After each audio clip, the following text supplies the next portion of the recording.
अस्सलाम वालेकुम। As usual रात गए हम लोग एक गांव में पहुंचे थे। गुलमित नाम है इसका। हमारे एक दोस्त प्यारे से भाई हैं दीदार भाई, उनके घर में हम रुके। उन्होंने हमारी बहुत अच्छी मेहमान नवाजी करी।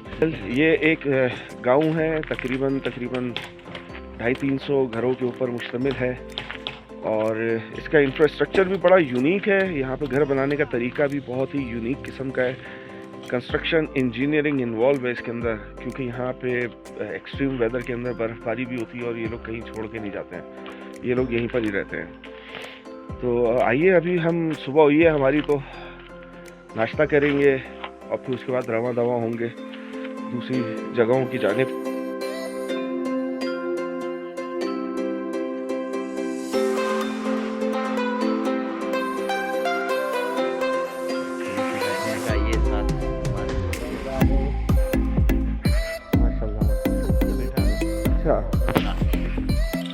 भाई यहाँ पर जो है इस दरख्त पे भरपूर शहतूत लगे होते हैं और वो इस तरह होता है कि मैंने जो है ना वो ये है हमारे दीदार भाई का घर।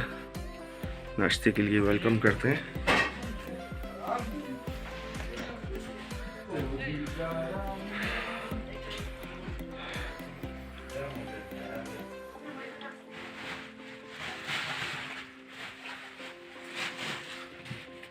भाभी ना कोई नहीं है भाभी, अपना ही घर है ये। गाइस आप देख रहे हैं हम इस वक्त दीदार भाई के घर पर मौजूद हैं जन्नत गुलकिन में और नाश्ते का इंतजाम इन्होंने हमारे लिए भरपूर किया है।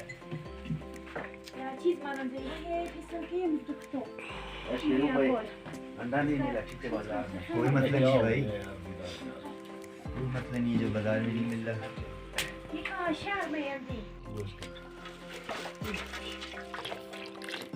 वाह वाह वाह, ये तो हमारी बहन यहाँ पे, तो मैं खाना बन जाता और मैं ये खाना वाना भी ना किया। नहीं वो भी इस तरह नहीं है। नहीं वो भी होगा। तो बैठे हैं दीदार भाई, आग तेज करने में लगे हुए हैं। बस सर मैं आपको गैस जला रहा हूँ। गैस जला रहे हैं।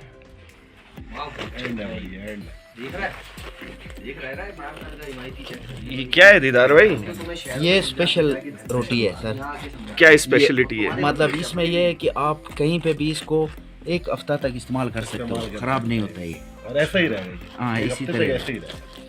और ये घर पे बनाते हैं या ये बाजार घर से पे, मिलता है? नहीं, ये घर पे बनाते हैं। ये नाश्ते में हम कोई अंडा कुछ भी नहीं, ये हमारा नाश्ता है। और ये बनता किस चीज़ का है? ये इसमें आटे में दूध भी डालते हैं। अच्छा, ये कोई देसी घी भी डालता है ज़्यादा स्पेशल बनाना हो। कोई ये थोड़ा सा कुकिंग ऑयल और बना के ना इसको तैयार करते हैं। स्पेशल बनाना हो ना किसी के लिए स्पेशल, उसमें दूध भी डाला जाता है, उसमें देसी घी भी डालते हैं, तो वो फिर क्लास का बनता है।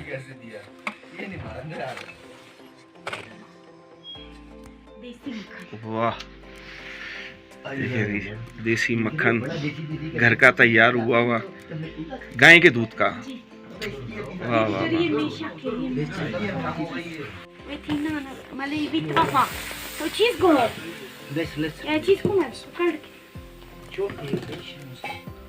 Nee, oprecht. Een scherm gocht. Ja, je niet toch nou. Je boei gewoon.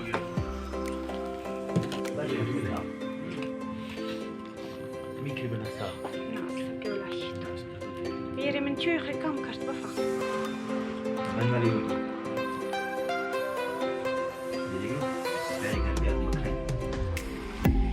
Je keurig maar daar.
जैसा आप लोगों को पहले बताया था कि यहाँ पे सिविल इंजीनियरिंग जो है वो ऑन इट्स ओन पीक।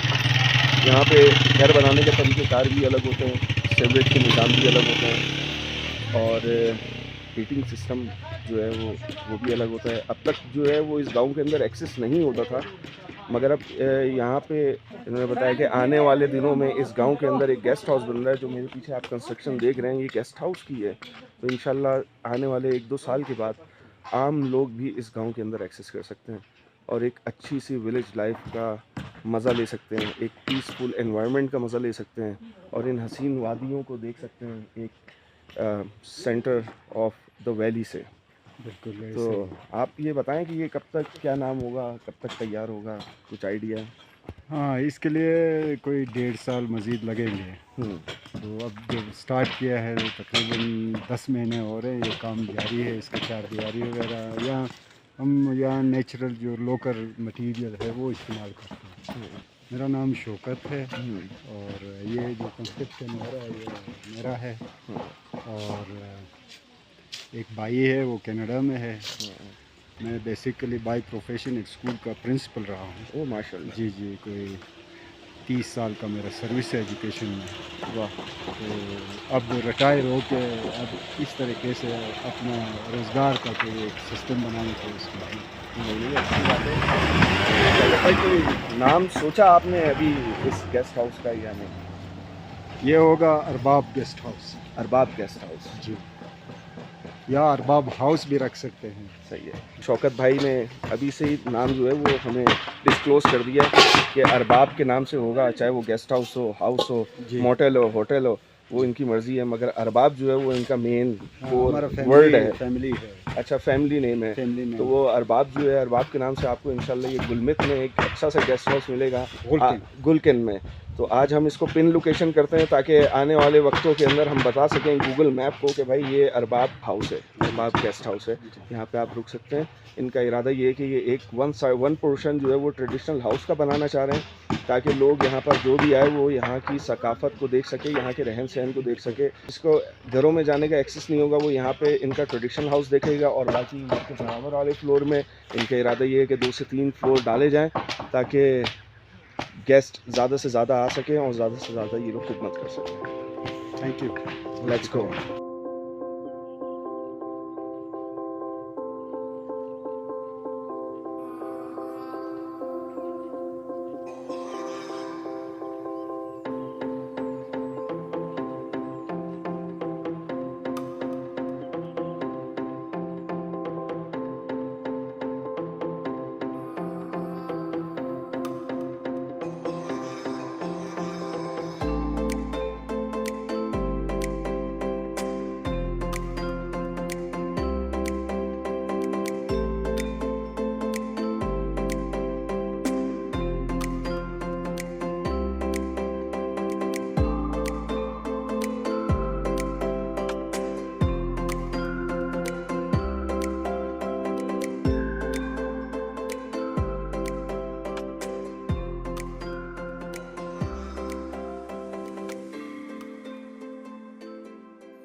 खूबसूरत लेक से हम निकले थे अपने दीदार भाई के गांव में। ये उनका एक छोटा सा गांव है एट अ रिमोट एरिया, और ये उनका आबाई घर है।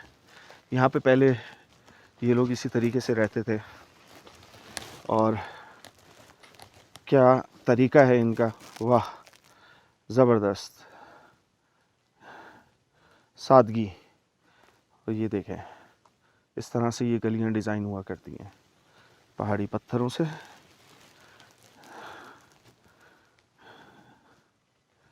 और यहाँ इनके एक्चुअली सेब के और खुबानी के बाग हैं, और बेसिकली ये टेरेस गार्डनिंग भी कह लें आप। यहाँ पे फसल उगाई जाती है अपने अनाज के लिए, तो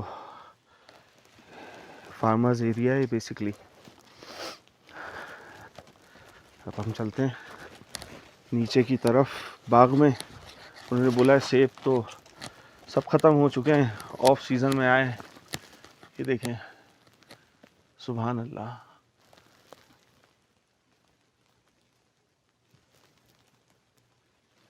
वाह,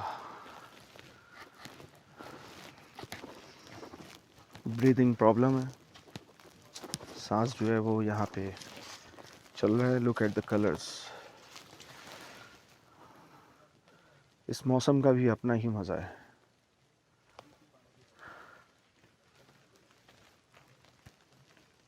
look at the colours, come on, सुभान अल्लाह।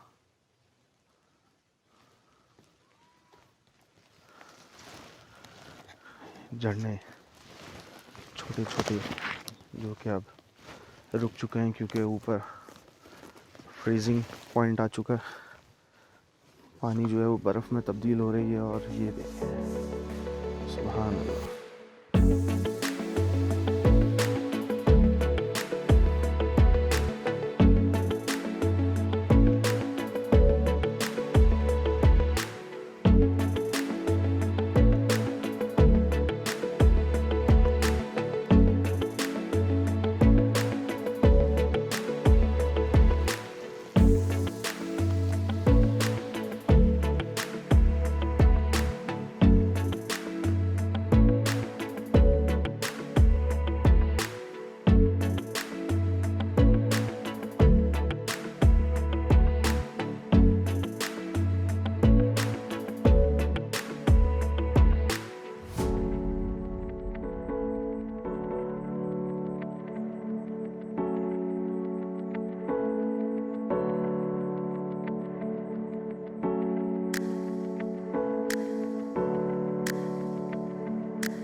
बोरित लेक, ठीक है। ये हमारे गांव से जो गुल्किन है ना, वहाँ से तकरीबन 20 मिनट 25 मिनट लगता है इस बोरित आने में।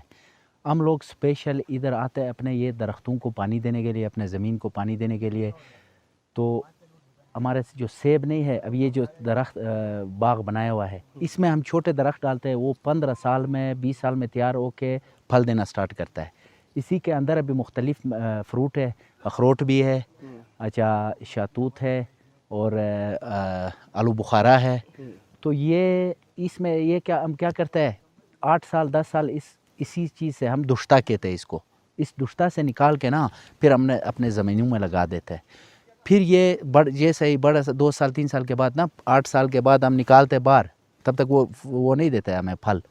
बाहर निकाल के फिर उनको खाद शाद वगैरह दे के फिर वो हमें 2-3-4 साल के बाद वो फसल शुरू होता है, फल पकना स्टार्ट होता है। फिर अभी जैसे ये अभी हमने सेब काट के आया, इसमें कम से कम इसको 15 से 20 साल लग गया है, ये फल देना स्टार्ट हो गया। समझो मेरे वालिद ने लगाया, हम खाना स्टार्ट हो गया। इसी तरह अगर मैं अपने बच्चों को फल देने का वो करूँ ना, फिर इसी बाग से मैं ला के अपने इस ज़मीन में, ये जो ज़मीन है इसमें लगा के ये फल देना स्टार्ट होता है। जैसे ये है, ये मैं अभी दादा ने लगाया, ये खुबानी है, ये सामने जो नहीं है ये खुबानी है, ये वालिद के लगा हुआ भी नहीं है, ये दादा का है। अब हम लोग इससे फ़ायदा स्टार्ट है, हमें अभी इससे ठीक ठाक जो ना, हमें ये इसकी गिर खुबानी इसको सुखा के बेचते भी है और अपने लिए खाने के लिए भी रखते हैं। तो ये बाग अभी दादा वालों ने लगाया है। तो ये निज़ाम चलता है सर इधर। और सबसे मेन चीज़, हम लोग ये इस साइड पे जो ना आगे, वहाँ पे एक ग्लेशियर है, इसकी पानी हम स्पेशल हर एक गांव से एक बंदे स्पेशल जाते हैं उधर अपने ग्लेशियर में, सारा दिन 8 घंटे उधर काम करके वहाँ नहर से आके ये सारा ये हमारा आबादी होता है। एक बंदे अगर उधर नहीं गया, उसकी जुर्माना अलग, जुर्माना तो खैर कोई ऐसा चांस ही नहीं है कि वो उधर ग्लेशियर पे ना जाए, काम के लिए लाजमी जाना पड़ता है। और शुरू में पूरा गांव वाला मिल के 2 दिन काम करके वो पानी को बहाल करता है। फिर डेली एक बंदे, मैं समझो मैं आज मेरी वारी है, कल दूसरे घर वाले, तीसरे घर वाले, इसी तरह वारी निज़ाम है। हम वारी में जाके अपने ग्लेशियर से उस नहर को साफ़ करके सिस्टम पानी को ला के इस गाँव में पहुँचाते हैं। ये निज़ाम है सर। यानी कि ये जितना भी यहाँ पे एग्रीकल्चर हो रहा है, ये ग्लेशियर वाटर से हो रहा है। Glacier water sir. अब ये जो आबादी है ना, ये उसी बोरित ग्लेशियर की वजह से ये आबाद है। इसी तरह आगे गुल्किन की तरफ से भी आता है उसको, लेकिन वो दूसरा एक ग्लेशियर है जो ये शीश पर पीक कहते हैं उसको, वहाँ से हमें जो ना वो गुल्किन आबाद है, ये बोरित जो ना बोरित ग्लेशियर की वजह से आबाद है। तो निज़ाम सिलसिला चलता है सर, यही निज़ाम है। बड़ा मज़ा आया आपकी। और ये जो बड़े बड़े दरख्त हैं ना सर जी, ये इससे हम अपने घर बनाते हैं, कमरे, किचन, सारा। इसको अभी ये इसको भी काफ़ी साल हो गया होगा, इस वक्त कम से कम 25 से 30 साल इस दरख्तों को लग गया सर। इससे बड़ा दरख्त ये है, सबसे बड़ा ऊपर है ना, इसको हम काट के कारखाने में ले जाते हैं, उसको साफ़ करके फिर अपने घर वगैरह बनाते हैं। ये कितने अरसे में इतना बड़ा होता है? ये इसको बहुत टाइम, उसको तो बहुत टाइम लग गया है, जो बड़ा नहीं है इसको तो कम से कम, इसको कुछ नहीं तो 35 साल से 40 साल, इसको तकरीबन 25 साल, ये भी 25 साल 28 साल इस तरह का इसको भी लग गया।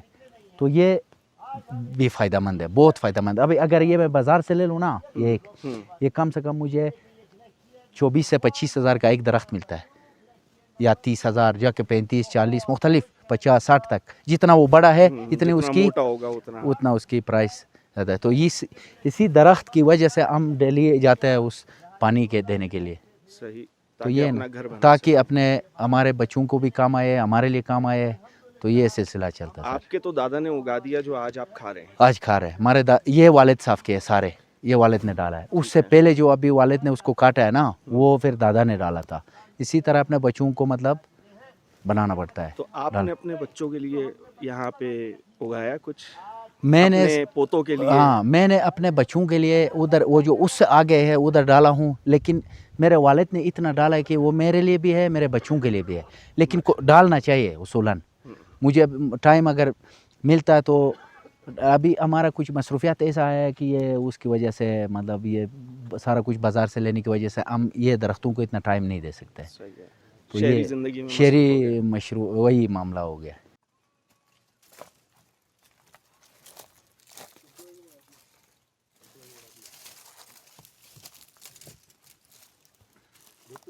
में मसला ये है कि जो हम टीम के साथ आए हुए हैं उसमें जो सबसे बड़ा चर्ती है वो है अदील एहसन, जो समर न्यूज़ में होता है, मगर चर्चे इतनी पीता है जैसे पता नहीं कौन सा मवाली है ये।